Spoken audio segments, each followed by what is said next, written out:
ചരിത്രത്തിലെ ഏറ്റവും ഉയർന്ന കേരള ചരിത്രത്തിലെ ഏറ്റവും ഉയർന്ന ഡിമാൻഡാണ് വൈദ്യുതിക്ക് ഈ സീസണിലുണ്ടായത്. കനത്ത മഴക്കുറവ്, എൽ നിനോ പ്രകാരമുള്ള കനത്ത മഴക്കുറവ്, അണക്കെട്ടുകളിലെ ജലശേഖരത്തിൻ്റെ വലിയ ഇടിവ്, ജലവൈദ്യുത ഉൽപ്പാദനത്തിൽ ഹൈഡൽ പവർ ഉൽപ്പാദനത്തിലുണ്ടായ 80% കുറവ്, കഴിഞ്ഞ വർഷത്തേക്കാൾ ഈ വർഷം ഏകദേശം 1000 മെഗാവാട്ടിൻ്റെ വർധനയാണ് ഉണ്ടായിരിക്കുന്നത്. അതേ സമയത്ത് മഴയില്ലാത്തത് കൊണ്ടുള്ള ജലവൈദ്യുത ഉൽപ്പാദനം താഴോട്ട് പോയി. 55-56% മഴക്കുറവുണ്ടായി.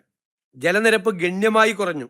ജൂലൈ 17 മൊത്തം സംഭരണ ശേഷിയുടെ 28% മാത്രമായിരുന്നു. കഴിഞ്ഞ വർഷം ഇതേ സമയത്ത് ഇത് 61%. മാത്രമല്ല, നിലവിലെ പ്രതിസന്ധിക്കുള്ള വളരെ പ്രധാനപ്പെട്ട മറ്റൊരു കാരണം, ഉമ്മൻചാണ്ടിയുടെ സർക്കാർ 25 വർഷക്കാലത്തേക്ക് ഒരു യൂണിറ്റിന് 4 രൂപ 29 പൈസ നിരക്കിൽ ഒരു എഗ്രിമെൻ്റ് വെച്ചു. ആ എഗ്രിമെൻ്റ് പ്രകാരം അന്നത്തെ ഉമ്മൻചാണ്ടി സർക്കാർ ഒരു വർഷം വാങ്ങിച്ചു, 7 വർഷം പിണറായി സർക്കാരും വാങ്ങിച്ചു. 7 വർഷം. 8ാമത്തെ വർഷം ആ വൈദ്യുതി കരാർ റദ്ദാക്കി. 4 രൂപ 29 പൈസയ്ക്ക് ഒരു യൂണിറ്റിന് 25 വർഷത്തേക്കുള്ള എഗ്രിമെൻ്റ് റദ്ദാക്കി. എന്നിട്ട് എത്ര രൂപയ്ക്കാണ് മേടിച്ചെന്നറിയാം വൈദ്യുതി? 8 രൂപ മുതൽ 14 രൂപ വരെ.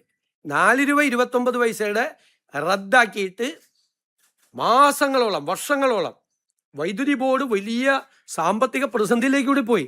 ഡെയിലി 20-30 കോടി രൂപ അഡീഷണൽ ആകുന്ന സ്ഥിതിയിലേക്ക് വന്നു. ആ എഗ്രിമെൻ്റ് ഇപ്പം നിലവിലില്ല. ആ എഗ്രിമെൻ്റ് ഉണ്ടായിരുന്നുവെങ്കിൽ ആ കമ്പനികൾ നമുക്ക് വൈദ്യുതി തരാൻ ബാധ്യത ഉണ്ടായിരുന്നു. ഇപ്പം അതില്ല, എഗ്രിമെൻ്റ് ഇല്ല, ഓപ്പൺ മാർക്കറ്റിൽ വൈദ്യുതി കിട്ടാനില്ല.